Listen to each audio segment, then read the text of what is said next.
Hi, I'm Mike Shenley with Windridge Woodcrafts. Halloween is quickly approaching and I wanted to put my spin on the popular lantern decorations. I start with rough sawn cedar fence pickets, cut them down to length, then plane them down to the proper width while also removing the rough surface. The panels are stained black to add to the Halloween motif. Next, the CNC cuts the pickets out in a variety of jack-o'-lantern faces. Since I'm using programmable puck light, I also do a version of the faces where holes are drilled through instead of cut out to allow light to shine through.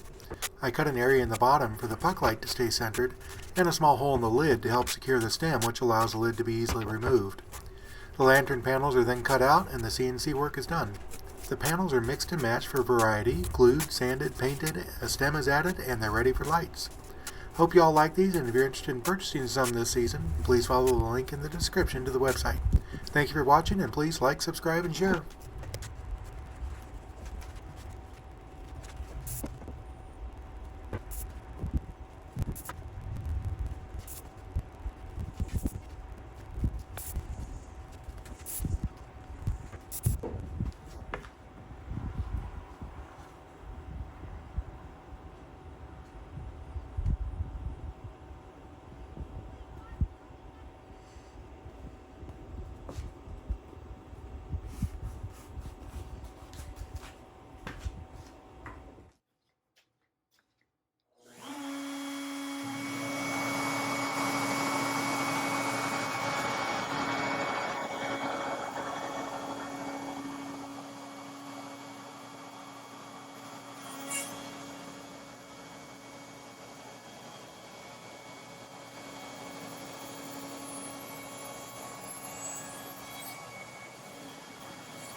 Mm-hmm.